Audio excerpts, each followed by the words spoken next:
Hello YouTube. We're back again. It's day 2 of the tank setup, and as you can tell, it has gotten a lot clearer, and the power head has moved a lot of that sand up like that, and it has settled pretty much how I wanted it to, except that I'm just not going to worry about that, because even if I push it back down, the power head is still going to flow it around. So, day 2, it's looking pretty good. No algae spike. It'll take a few days, and when all the bacteria starts to get all growing in the tank. So, and for that, I think I'm going to get one of those lawnmower blennies for that, so help benefit the tank. I'd rather get a Coral Beauty Angel, get both of them for this. So this is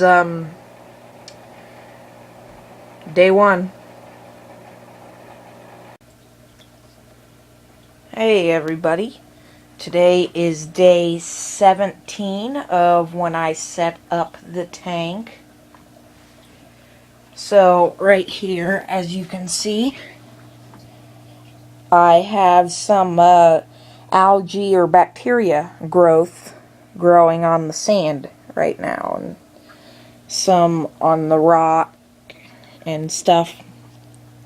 Number thing you don't want to do is clean it off. Just don't do it. It's not a good idea. Just wanted to keep you posted on everything that's going on in the tank right now. Just cycling barely, just with a 1.5 pound live rock.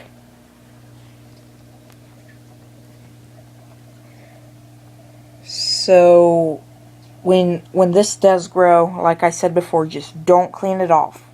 That needs to stay there for the tank to cycle properly. You can clean it off as much as you want, you're just going to end up killing the sand or the rock or whatever it's growing on.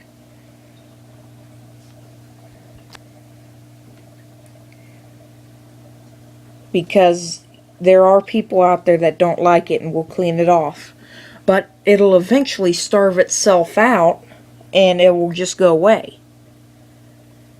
And when that happens, that is basically a sign of saying your tank has been cycled. Another way you can test if your tank is cycled, the live rock might smell like rotten eggs, and if you smell it, it might not smell like rotten eggs, or vice versa. I don't remember which way it is, but I would just to cycle the tank to get the correct amount of live rock in like 1 pound per gallon. Like this is 30 gallons, so get 30 pounds of live rock and let that sit there and cycle for a month. Unless you have aquaculture. If you have 30 pounds of aquaculture live rock, let it sit there for 24 hours and it's done cycling. 10 times more potent than normal live rock. So, best to get aquaculture, except it's a lot more expensive.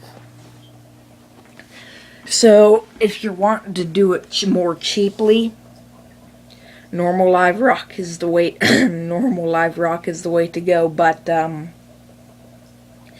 you gotta have some more patience.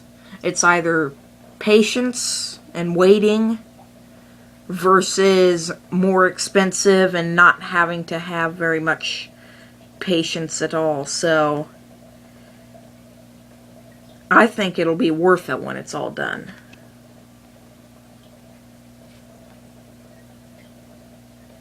So this has been day 17. Bye. Alright. Hey YouTube.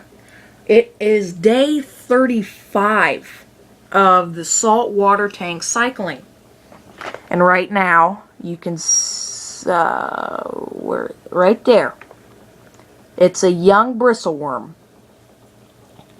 So, this is a very good sign within the tank cycling. The bristleworms will cycle through the sand and destroy like all the waste that the fish and the corals and stuff produce. And then they'll make little nitrogen bubbles, in which then when they stir the sand, nitrogen bubbles are released into the water, and it is very good for the little ecosystem right here. Just starting out. Only got this one little live rock. Working great though. So what is it? Yeah, day 35.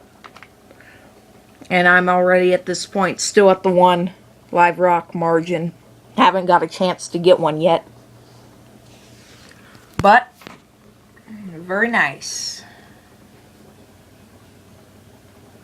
And this filter, I think I'm just going to it was a very good filter to me, but I think I'm going to relieve it of duty. It is not doing the best. That's why it is never on, because I try to record like video games and stuff, you know, on the computers. And it just, I can't do it. The noise this thing emits, horrible. So I hope to get this video posted once I have the tank all set up and have fish in it. I've got a lot of requests for a lawnmower blenny. Ugliest looking fish you've ever seen, but they love it. I might put him in there. Gonna have to research him. He'll probably be good in the beginning stages of the tank, you know, when I probably run into a hair algae problem, as I'm starting to get some right now. So there will be some more, you know, once I get fishing here, I'll like give you the basics of how to take care of them, keep them alive, and get some corals in here, give you the basics of that. So, the end of the day 35 episode. Bye. Alright. Hey, everybody. This is technically the final part of my saltwater tank 30-gallon cycling video.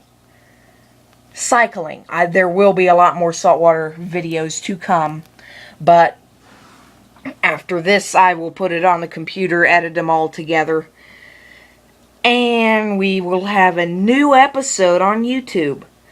But right now it is almost 3 months since the tank has been cycling, and we have one live rock. I got this quick start. It allows instant addition of fish to the water because it cycles it, because it has all of this stuff in it that will do all the work.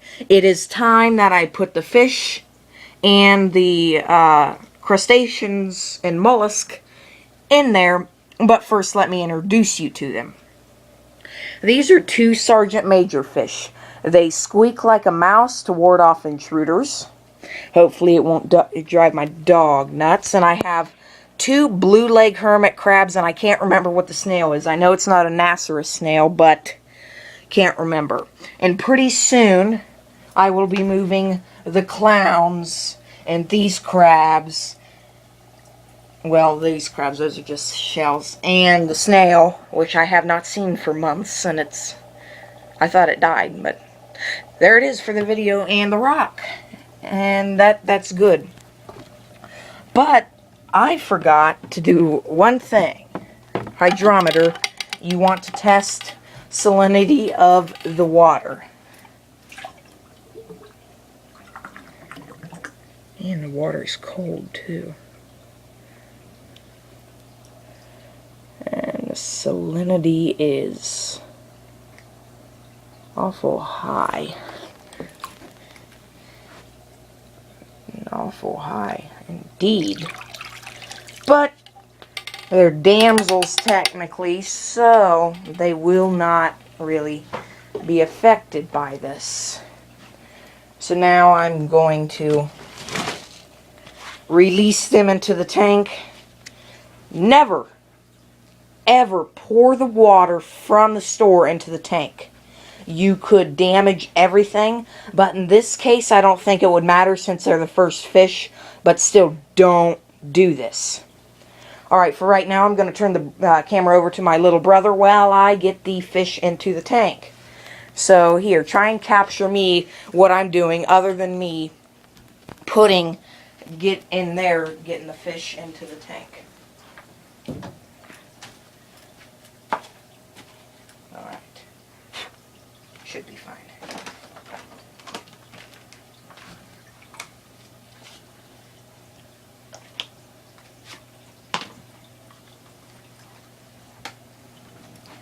Alright. I'll be right back. Film the tank. You okay?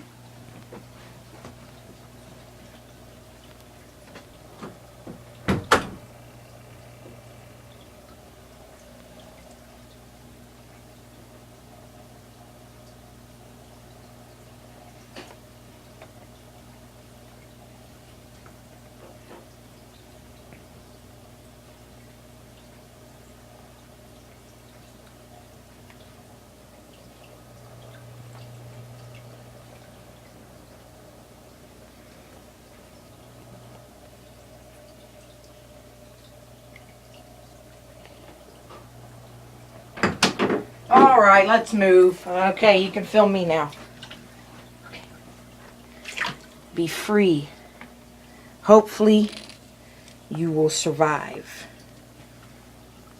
Alright, hand me the camera for a second so I know that we're getting good image. Very nice.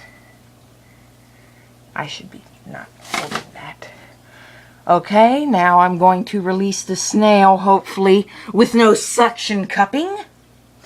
And hopefully these guys will survive. I will have to put the heater in the water because this is awfully cold. So I'll be back in a second. Let me hand the camera over to my little brother again so he can film the fish rather than filming an empty tank. Try not to get your fingers in front of the lens. We don't want a thing full of on-top finger.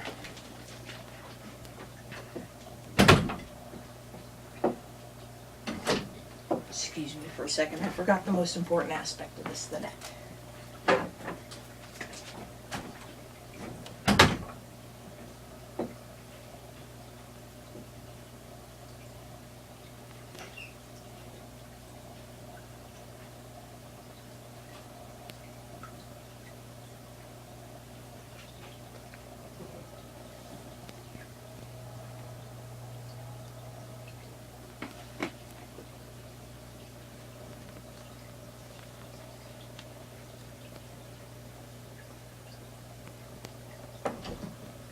Okay, you can film me again.